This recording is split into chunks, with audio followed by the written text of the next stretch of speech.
Just a quick shout out to members of SMPTE and Audio Engineering Society joining us today, including faculty from Cogswell College in San Jose, to our SF SMPTE chair, Keith Graham, to Matt Levine, whose company Bug Guide sponsored the evening refreshments, so I think a clap for that, right?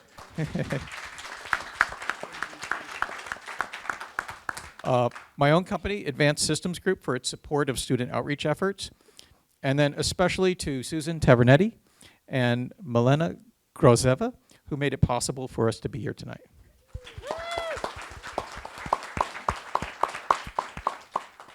There are so many careers today in the film, TV, and entertainment industry, but with the transformation into a digital economy, a digital ecosystem, the job of broadcast engineer is just one option among many.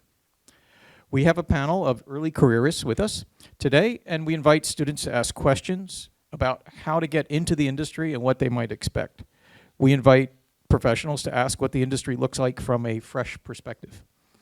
The topic of today's meeting was proposed by the president of the Anza College SMPTE Student Chapter, Robb. Thank you, John.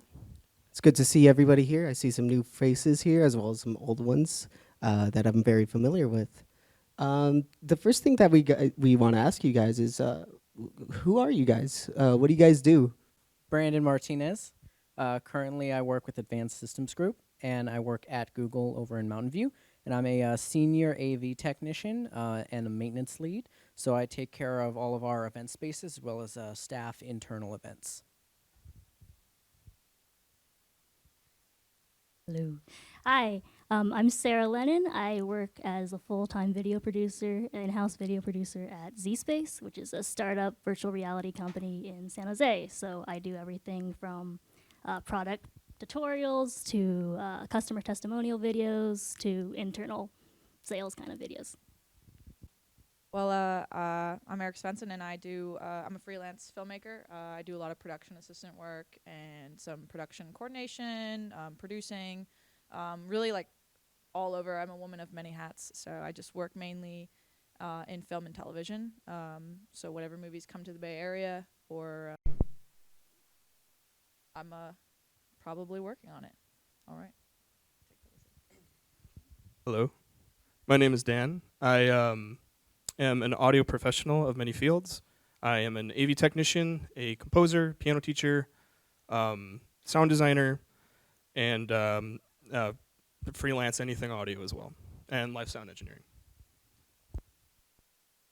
Hi, I'm Jessica Wan. I am a media systems engineer at Pixar Animation Studios, and our team takes care of the audio-video infrastructure at Pixar, so things like theaters, recording studios, editorial suites, conference rooms, etc.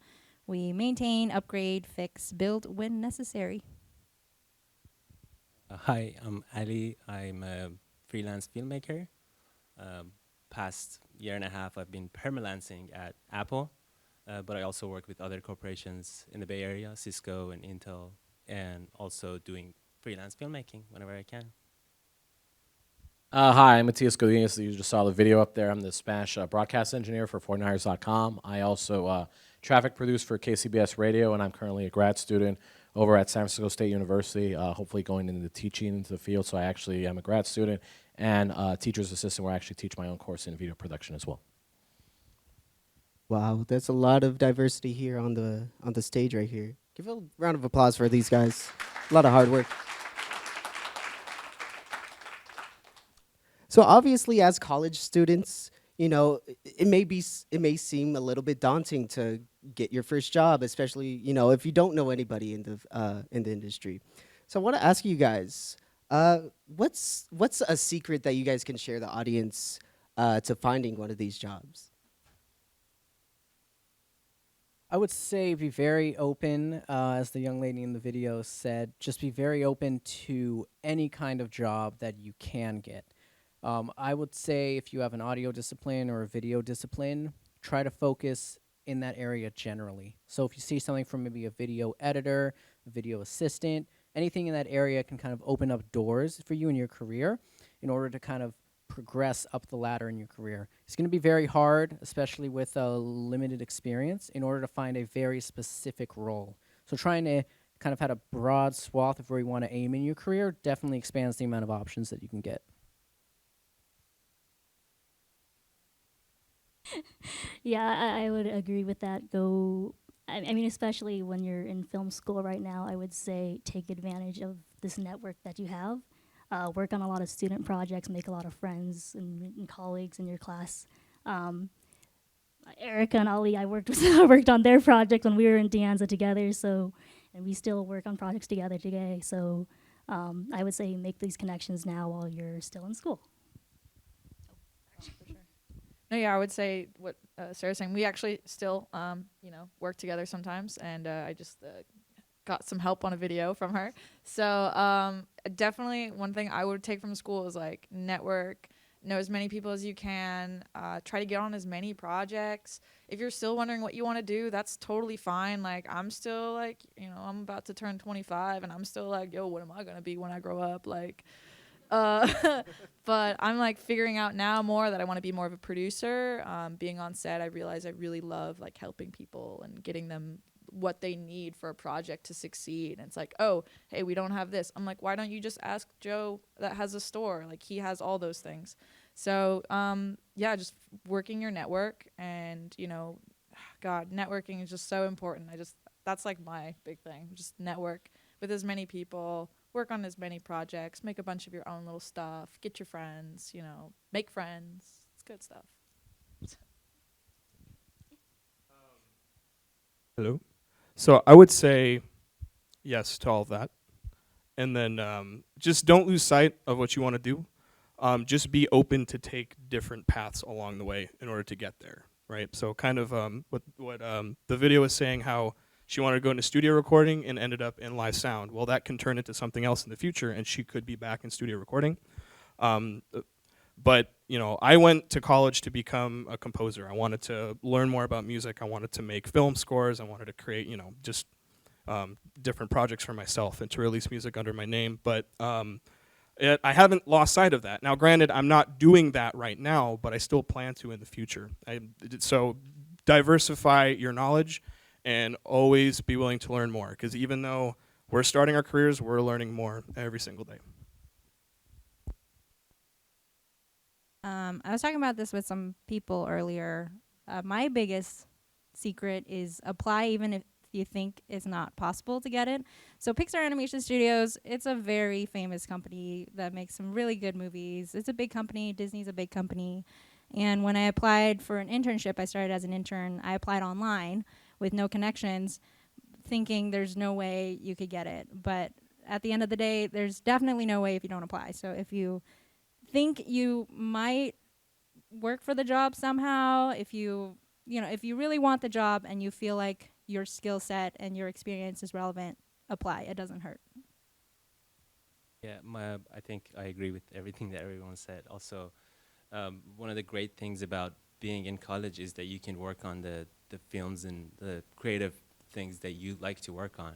Because after college, you kind of get commissioned to work on specific things that they pay you to do. And I think this is a great opportunity for you to explore what you're interested in.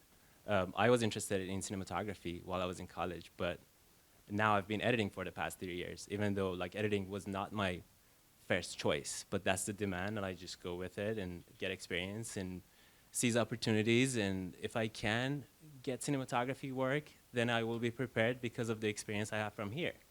And to this date, the project that I'm proud of is a project that I made here at the Anza 4 years ago. So I guess it's great that we have such an amazing facility here, and it's like everyone is so friendly and so willing to help that it's unfortunate if we can't really take advantage of this opportunity, I think. Just to add to what everyone's saying about networking and internships. Internships are absolutely huge and essential. Other than to get your foot in the door, you kind of have to know about getting an internship. It's, as she was mentioning in the video, sometimes like, oh, I want to be in newscasting, but then you intern at a TV news station and you can find out, actually, it's not for me. So get your foot in the door as soon as possible with internships, whatever it is, it's live sound or TV production or anything else, because that way you can find out whether it's actually for you. Because you don't want to be taking 4 years of courses in TV or live sound or anything else and then go in the field and be like, I'm in the field, and actually this is not for me. So you have to be open to try new things, because in this landscape that's keeping changing from analog to digital, we're in a digital world now. Obviously, it's good to still have the fundamentals of analog, but you're definitely going to need digital because we're all in digital in this day and age. And network, as everyone said, networking is huge. You're going to, all the friends that you have, they're going to, a lot of them are going to be in the industry. And I've had conversations with someone who worked at Netflix, who was over in New York, who worked as a cinematographer, Orange is the New Black. And he was just a college student 10 years ago, and he mentioned that he worked on other people's projects, and then those people's projects became other people who started streaming for Netflix. Other people started streaming for Hulu. They become the professionals of the future. So your network, and as the panel's been saying right here, a lot of the Anza students, they still network with each other and give each other either feedback or job opportunities. So networking and internships are absolutely essential. Wow, that was very moving from all the panelists. In fact, I see a couple people writing some notes down from you guys. So obviously, at the end of the day, it's a job, right? And a lot of people loathe their job. They hate going to work, okay? But I want to ask you guys, what do you really, really love about your job? What makes going through an hour of traffic to go to your job worth it to you guys? I would say the best part I love about my job is my team, and then kind of the service that we provide. So running internal events and running large meetings and kind of large product showcases. I mean, it's really fulfilling when I get to help someone else like achieve their dream. Like someone might be like, oh, I've always wanted to get on stage and present, or I've always wanted to be on a panel, or that kind of thing, and I get to help them like get there and have their presentation, and it goes great, and then they come off stage and they're just like, that was one of the best moments in my life. And then also, the team I work with is very great, very supportive, and we're constantly learning from each other. So that's just another great thing I like. I think as my position as internal or in-house video producer for my company, I do everything from writing to scripting and shooting to editing. My favorite part about my job is the amount of creative freedom for what I get to do. Since I go out there and fly to our actual customer locations, whether that's Boston or Canada or Dallas. So I guess I really like the hands-on opportunity I get at my job. Sorry for sharing. I'm just trying to think. I love what I do. I really do, because I have worked 15-hour days, 25-hour days. Like, my God. I have been awake. Feature film world and TV world is like no joke sometimes. There were some days I was working 18 hours and I was like, how am I going to go in my car and drive all the way back home? Or am I even going to drive home? Maybe I should just sleep in my car. But you know, coffee can be your friend, but in small doses. Don't overdose on coffee. But I don't know. I just love the creativity and like the stuff that I get to see before other people get to see. You know, I've worked on stuff for Apple and for like stuff for Google and like, I don't know, just a little bit of everybody. And that's what I love is that you get, I realize maybe I can't, maybe you have to cut some of this out because I've signed paperwork and stuff, but like I've worked for people, you know, and it's just you get to see things before other people do. And like the people in the film world that are currently working are just like, they love what they do. They're passionate about, they were there with you for 18 hours as well. Like these people become your family. And it's just like, at the end, when you work like a full feature, you're just like, man, you did all these days where you're like 16 hours, 17 hours, and you're just dead, but the people around you keep you going because like you're all making art together and you're making something awesome. And definitely like Last Black Man in San Francisco came out really nice, and like those people worked really hard. I didn't work on the full movie, but my gosh, those people worked really hard, and it came out to be great. So that's one of the reasons why I keep going. So I would say probably the constant, just constant learning. Like there's always something new to learn with your job. So one of the full-time jobs that I have, well, one of them is the AV tech job. So other than audio, I also experiment with lighting, with video, with making a stage look as nice as they do at times. And I didn't go to college for video. I didn't go to college for lighting, but you get to learn a lot about it. And a lot of that actually translates to to audio as well. A lot of the things, at least in the AV tech world, there are a lot of similarities. And but and I was kind of unsure of being an AV tech at first, just because that's not what I initially wanted to do. But we talked about that. But I'm actually really liking the job. I'm liking it a lot. Benefits is also kind of nice. There's a quote or a saying that if you love what you do, you never have to work a day in your life. And I keep on telling myself that. I've had jobs where I've customer service, I've done food service, and I'm sure most of us have. And so just actually, being out of school and being in the field that I enjoy the most, it's a night and day difference, 100%. I think some of our job encompasses the AV tech kind of troubleshooting and building stuff and supporting stuff. So with the learning, one thing I love is problem solving. I come from a technical background, and I love the challenges that come with the job. It could be something kind of simple and you fix it kind of last minute. It could be kind of big. It could be a project where you have to develop a solution. But I love getting from point A to point B with a lot of confusing Google searches through in between. But I also love the end result. When you see the final product, which is working, you see your users using it, or something as simple as you help someone fix a problem and someone is really happy that you saved them. So our team at work, we are known as the Avengers, the audio video engineers, and we do feel like heroes sometimes. We walk into a room, people are more excited to see us, even if we don't fix the problem. We usually do, but just that sense of security we can give people. We've had times when people were so stressed out. Well, me personally, one time someone was so stressed out, I fixed a problem, she gave me a hug as I left the room. So things like that we feel like we're really helping people towards the final product, which is the movie. So I love that. Yeah, I think for me, because I'm mainly doing editing at my job, it's interesting to be at the end of the chain and see all the mistakes that people made throughout the process and try to, because people think everything is fixable in post, but it's really not. At the end of so I think at the end of the day, my job is problem solving, and I think like Jessica was saying, it's interesting to come up with ways to make it work. And this is one part of my interest in going to work, and the other part is just to see all these talented people that work together and network. Because at the end of the day, this industry is mainly about networking. We're not painters or sculptors. It's not a one-man. I mean, you can make a movie by yourself, but if you know talented people around you that they invite you to work on their projects, then your chances are higher in being able to make it at the end of the day. And I think as an editor, I feel like I would be a better cinematographer having my experience in editing.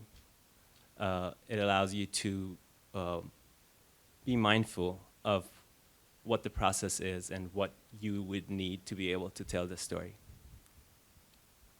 So with being in the broadcast industry, there's two types of people, and or both, creative and technical. What I love about this business and about the broadcasting business, other than knowing the technical side, it's working with the people. It's working with different creative people from different walks of life and be able to experience the whole range of spectrum from type A to type B to all of in between, and all the story time and all the storytelling that happens off the air and then on the air. Obviously, the on-air product is amazing. It's fantastic. You see a finished product like we do with the Niner game and with all the other productions that have been done here. But it's all the behind-the-scenes stories that happen too. That's my favorite part about it, all the behind-the-scenes aspects of broadcasting.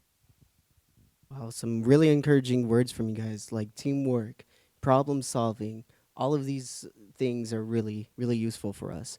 let's go ahead and take a minute to take any questions from the audience. Anybody have any questions?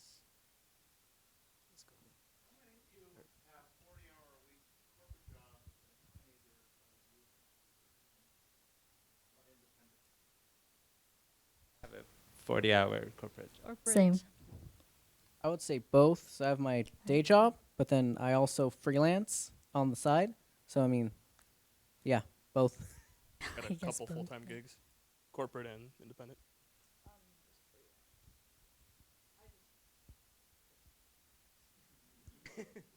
I'm more independent.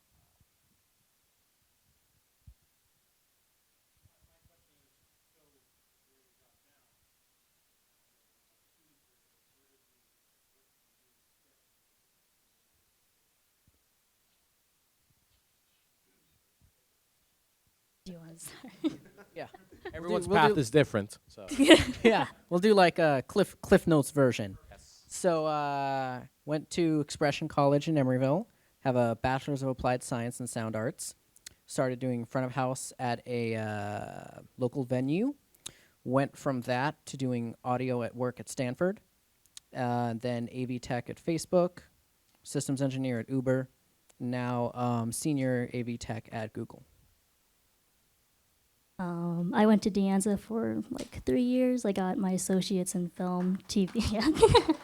Hey. I got my associates in film, TV, and social and behavioral sciences. I then transferred over to SF State, and I got my bachelor's in cinema with a minor's in marketing, summa cum laude. Then, as I was doing this, I was working at my current company right now part-time as the assistant editor over there for the video producer at the time. And she left to go to an ad agency in New York. And once I graduated SF State, my boss is like, hey, you want to be full-time? And I'm like, sure. So I've been there for 4 years now. Yeah. Mine's pretty quick, but I went to De Anza as well. I got my AA in film production. And right after I got my AA, I actually got I had an in-house corporate job. Okay, so it wasn't just me the whole time, all right? So I had an in-house job for like 2 years.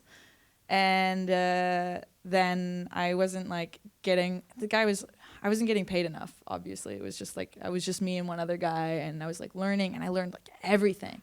And then after I learned almost everything from him on how to do corporate stuff, I went off and did my own corporate gigs and found people. And then I worked on a few other people's film sets and met a guy, and then met somebody. And then here I am now, just, my network has just built me where I don't even almost look for jobs anymore. I just get a text, be like, hey, are you free next week to do this? Or, hey, are you free for that? So it's just nonstop for me. Just super blessed this year, really, because I've worked on 2 features this year already, so it felt really awesome, and a few TV shows as well. So it's just been nonstop ever since. How far back do you want me to go? Because it started at age 6. Well, so started teaching or getting piano lessons at an early age, which kind of plunged me into the music, right? And fell in love with it, loved movie scores, loved radio music.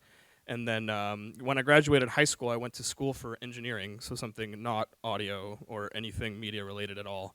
And I hated it, so end of year 3, I called my parents up and said, Mom, Dad, I hate this, I want to transfer. Now, granted, that was a very expensive mistake. I ended up transferring to Cogswell, and 2 of the best audio instructors are here right now in the audience. And I graduated with a bachelor's in digital audio technology, and then right soon after graduation, I got on my first feature film as a sound designer and post mixer. And I post mixed. It was one of the very first times I mixed something in surround sound, which was I had to learn how to do it while I was doing it. So that was interesting. But so that kind of got my name out in the LA area because that's where the whole directing team was. It was cool. I went down there and got to boom up some of the days, so that was really fun. And so got to meet people out there, kind of going along with networking. And so a few other directors hit me up, and so then my name kind of kept on being picked up more. And so I'm kind of the same where, I get hit up probably every other week to see if I'm available for different sound design gigs or like I'm working on a video game now and working on 2 short films right now, and so work's been pretty decent. Work's been pretty good.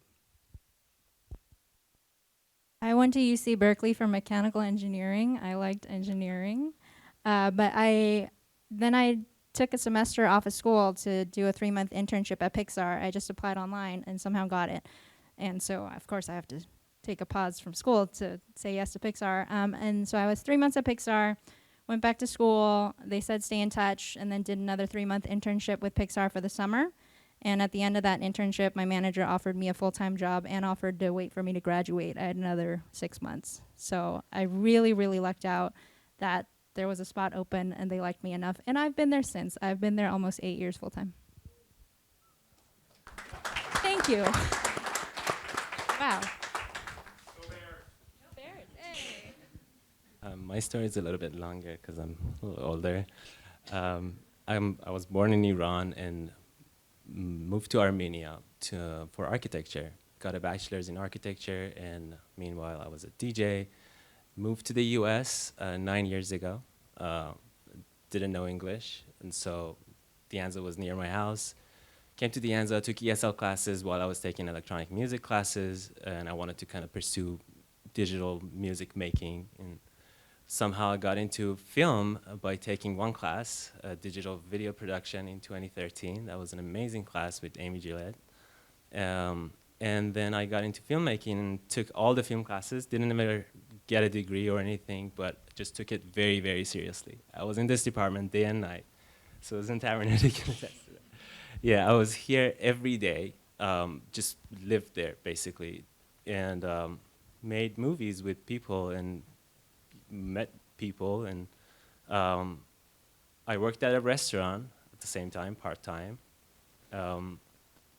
In 2016, I made a movie, a short film that was a success in some festivals, and I got lucked out. We were a semi-finalist in Student Academy Awards, which actually Susan Tavernetti sent me an email the night before, and she's like, "Are you applying for a Student Academy Award?" I'm like, "No." She's like, "You should." I'm like, "Okay." And that's my business card ever since. And I think that was part of the reason that I was able to get the jobs that I got. I was working at a restaurant, talk to my customers. I'm a social person, make friends. And he's like, "Do you want to work at Cisco?" I'm like, "Sure." Why not? It's better than a restaurant, of course, because it's my major and I'm going to make more money. So I started working at Cisco as an editor because that's what they needed.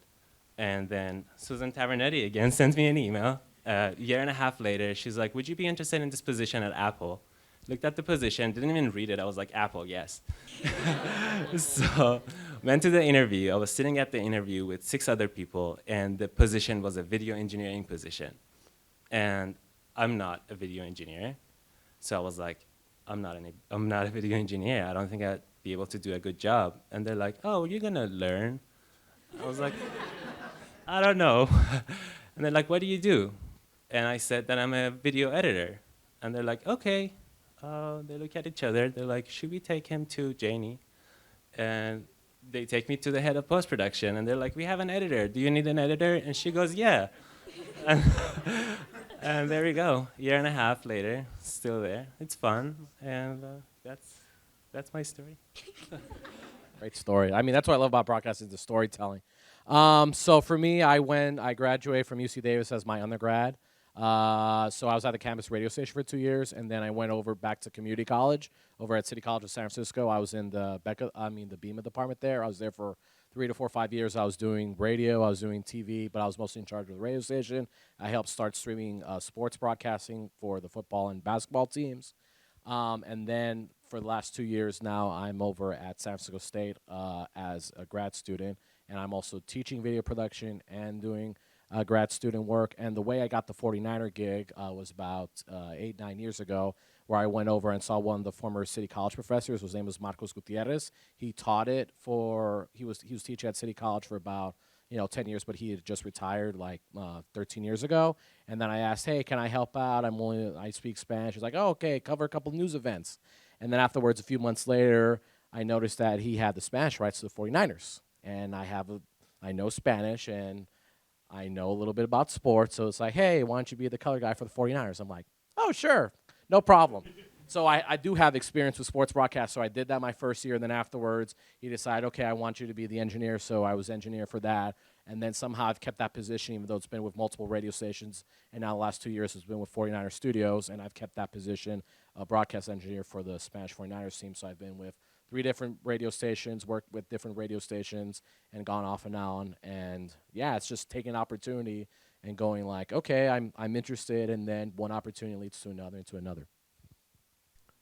Wow, those are some. Go ahead. Those are some very humble beginnings from Amy's class, working as a restaurant, at a restaurant, and just figuring it out through your network. I love it. I have another question. So we kind of talked about the glam, how hard it could be to enter the industry, and so people see, filmmakers as, oh my gosh, they're living like this really crazy life and everything. But I want to ask you guys something.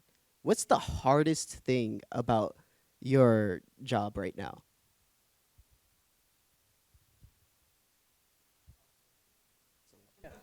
Is it really that much? There's so many hard things. I'm like trying to rate which one's the hardest. Hello? Deadlines are more important than sleep.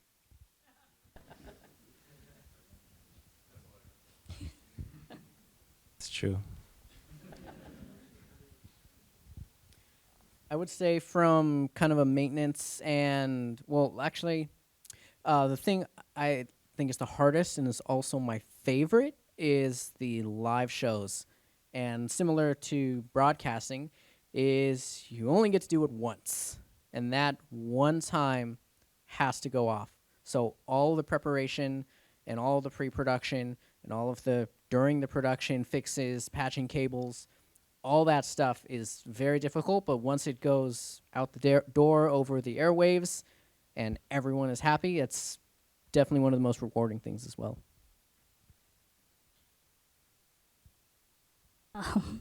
I think as working in corporate, I think the most difficult aspect of my job is communicating with, since we're a startup, it's a smallish team, is just communicating with both the product and marketing side and software side. If you're creating a video for them, sometimes they don't understand how deadlines work.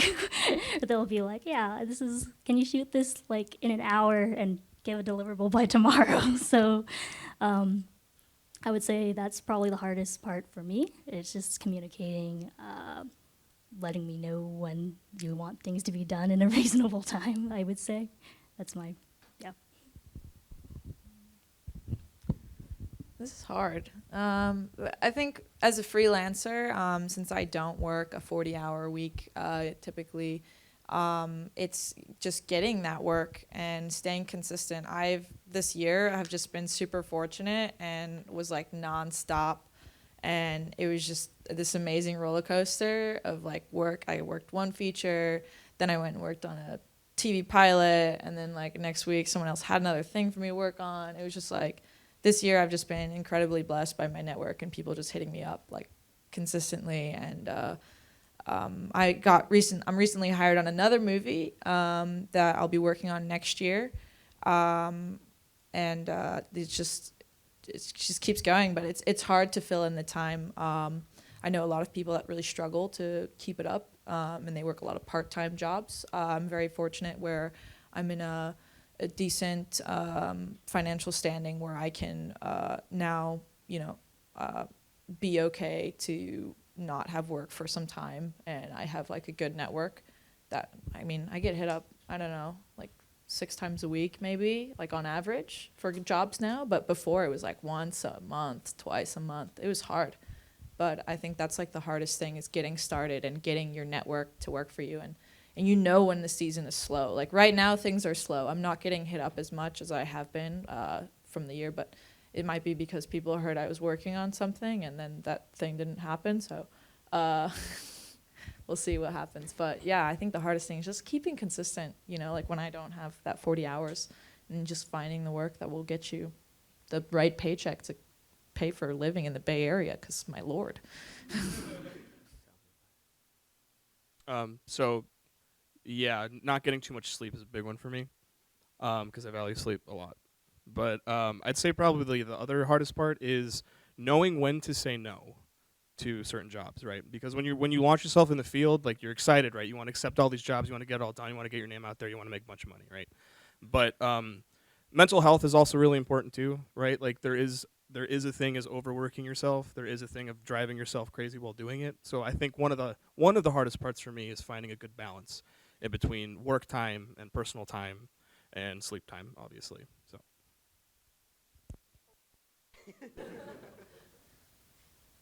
I'd say one of my hardest is kind of along those lines too, how to say no, but in a more internal corporate sense. Sometimes users want things and you can't give them all the things. So learning how to communicate better and find out what is their need versus what is their want. And sometimes users pull our last movie made $1 billion, why can't we get another TV card? And you have to be able to manage people while being respectful and polite, and at the end of the day, solving their problem, figuring out what they really want versus just saying yes to the first thing they ask.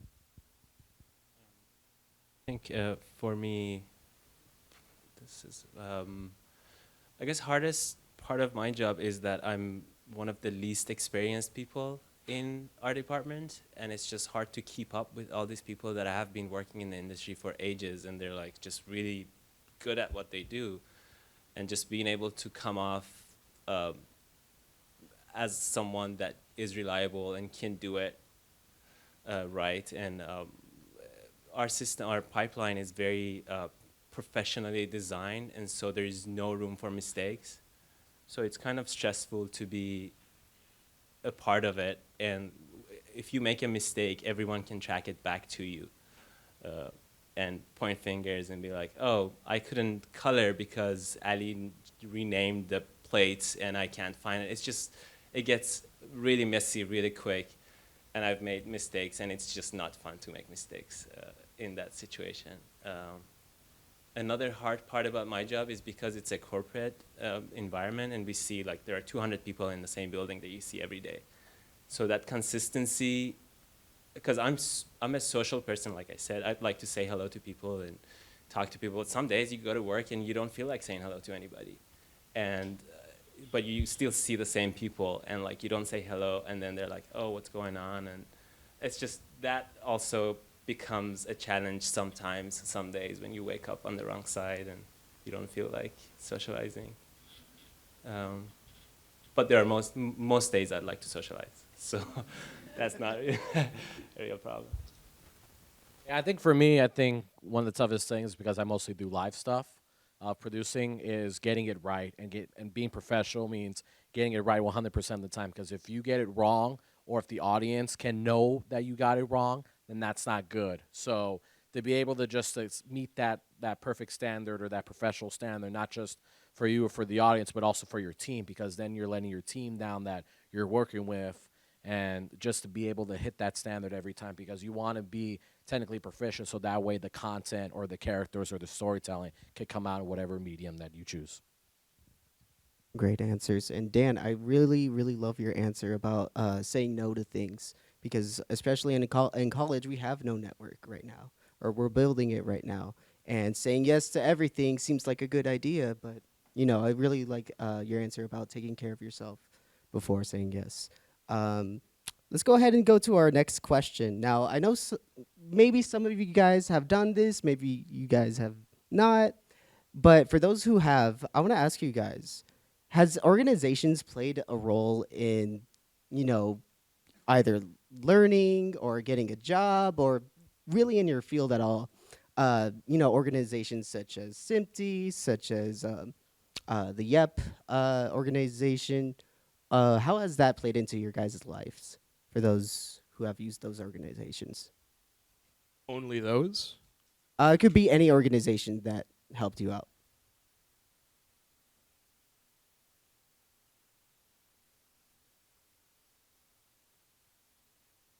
Everyone's looking at me, so I guess I got to answer. Yeah, I would say I think organizations are very important, and it's also a very good way to kind of like jumpstart your network, because you're immediately, like right now, in a room with like 30 or 40 people that are like-minded and have the same career goals as you. I know for certain if there's like a spot on my team or something, I'm going to look at my local network first, or, you know, maybe even reach out to some people at SMPTE or AES, and then just, you know, put the feelers out there first, because I know that they already have that drive to be a part of a network, and that tells me that they're going to work with my team a lot better. And it's kind of more of a lower risk in order to get someone from them, as opposed to kind of just picking someone off the street.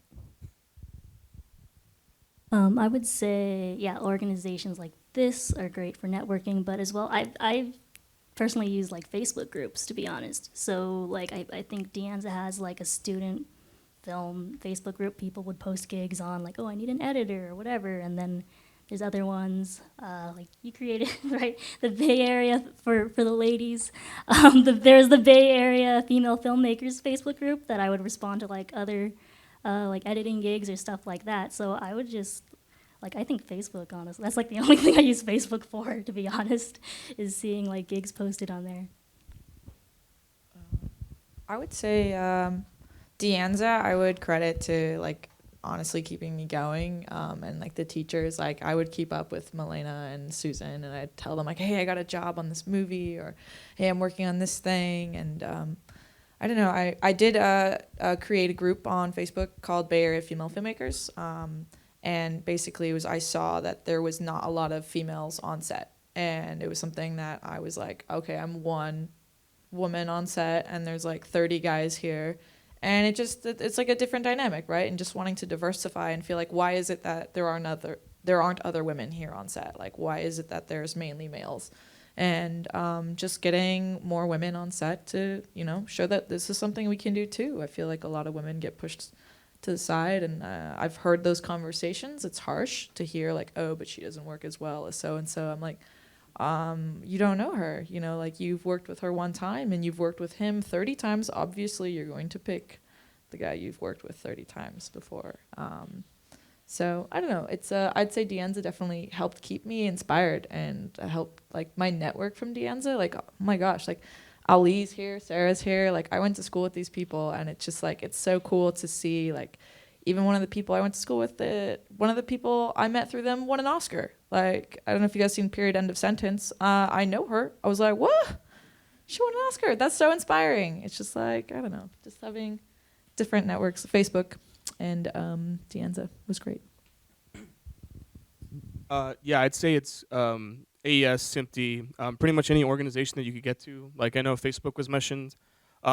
There's so many, at least in audio, I can't speak for any other media fields, but for audio, there's a boatload of Facebook pages, and the memes are great too. So, but I would say that, like, you know, for AES and SMPTE, like these are great places to network, to meet people, like all of us are here doing right now. But the responsibility kind of rests on you to do something about it, right? So if you're just like sitting in a room not talking to anybody, or you're going to an AES studio crawl and you're going to all these nice studios that you want to work at, but you're not really networking and you're not taking, you know, the responsibility and working on your craft, it's just a dream still, right? So I'd say that networking is very important, but it rests on you to do something about it to actually turn it into a career. I'm a SMPTE member, and I was in last year's class of YEP, which is the Young Entertainment Professional Group put up by HPA, I want to say. Yay. And so far, so I've been very lucky in that I've been at Pixar for so long, I haven't really had to look for a job. So the main perk for me as far as networking goes is when I come to events like this, or last year was the first year I started going to conventions, I get to see some familiar, friendly faces, which is nice. Like this one. I think for me, I didn't really get a chance to. I'm not really good online. I have a Facebook account, but I'm not really good at finding things online. More of a face-to-face person, but if I see an opportunity to meet people, I would never say no, like, because film is all about knowing people and knowing how they do it and learning from other people, I think. I just add one other thing other than the Facebook groups and coming to AES and SMPTE and all these other meetings.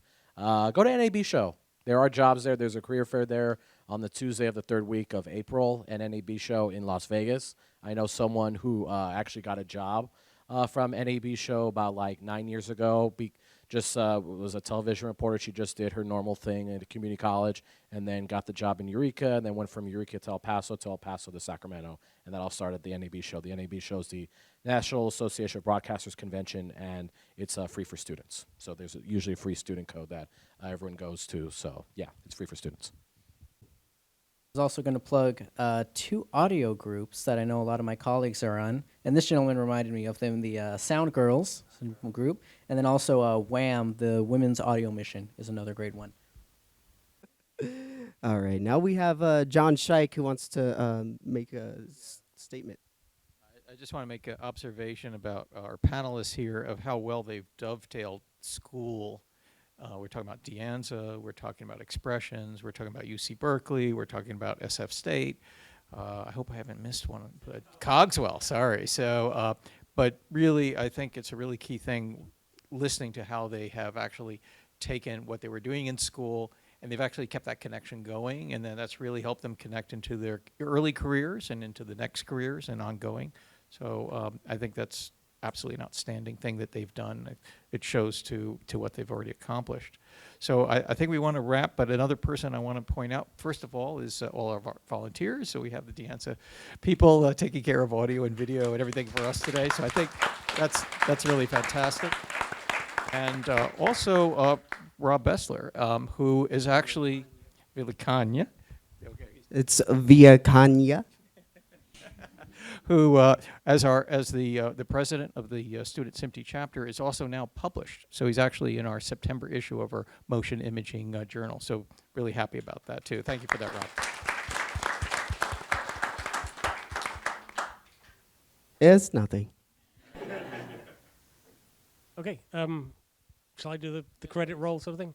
Okay. Well, thanks again to De Anza for hosting us here, and to all of you for showing up. It's been great. I think we've come away with some very interesting snippets from the panel. Thank you all very much for all your insight. To my mind, never stop learning. Even though you finish college, you're never going to stop learning. And network. It's not what you know to get into this industry, it's who you know. And if you build that network, and you have the great advantage of social media and all the other things that will help you to do all of that. I come out of the Stone Age, so when for me it was sticking stamps on letters and sending them out. Long before they ever thought about email. But enjoy the job you do, and if you don't get too focused on one niche job that you really want to do anything, get anything in the industry. It's a fabulous industry. I started out thinking I wanted to do radio until I went to college and I discovered television cameras and video recorders, and I moved off into the video realm and got sucked down that hole. Excuse me. But it's always been one of those things. I've been in this industry for 50 years, and I love it every single day. It's great, and it's a great bunch of people that I work with.